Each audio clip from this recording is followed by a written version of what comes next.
বিএনপির ভারপ্রাপ্ত চেয়ারম্যান তারেক রহমানের নির্দেশে শুক্রবার বিকালে সোনাইমুড়ি ৬ নং নারেশ্বর ইউনিয়ন বিএনপির আয়োজনে ইফতার ও দোয়া মাহফিল অনুষ্ঠানে প্রধান অতিথির বক্তব্য রাখেন নোয়াখালী জেলা বিএনপির আহ্বায়ক মাহবুবুল আলমগীর আলো। প্রধান বক্তা হিসেবে বক্তব্য রাখেন নোয়াখালী জেলা বিএনপির সদস্য সচিব হারুন রশিদ আজাদ। বিশেষ অতিথি হিসেবে বক্তব্য রাখেন সৌদি আরব পশ্চিমাঞ্চল বিএনপির সিনিয়র যুগ্ম আহ্বায়ক ও নোয়াখালী ২ আসন থেকে এমপি প্রার্থী আব্দুল মান্নান।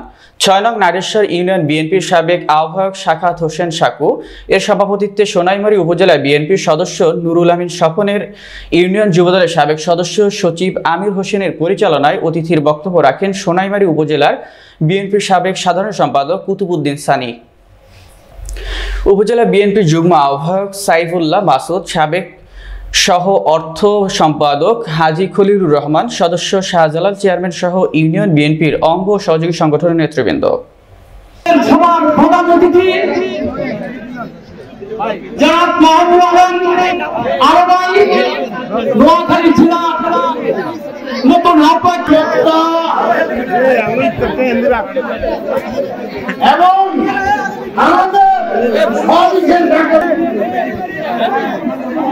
বিশেষ মেহমান সৌদি আরব বিএনপির সিনিয়র যুগ্ম আহ্বায়ক আমাদের সমাজের সবাই ভালো থাকেন, সুস্থ থাকেন।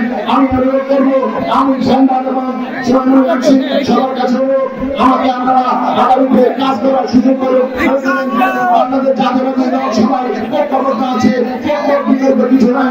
আমরা সবাই ঐক্যবদ্ধ থেকে বাংলাদেশ জাতীয়তাবাদী দলকে বিজয় করে ইনশাআল্লাহ আগামীতে এই সংবাদ এবং আংশিক সোনাইমুড়ি নোয়াখালী সিট আমাদের ভারপ্রাপ্ত চেয়ারম্যান জনাব তারেক রহমানের উপর দিব। সবাই ভালো থাকেন, সুস্থ থাকেন। আসসালামু আলাইকুম। এখন বক্তব্য দেওয়ার সুযোগ নেই।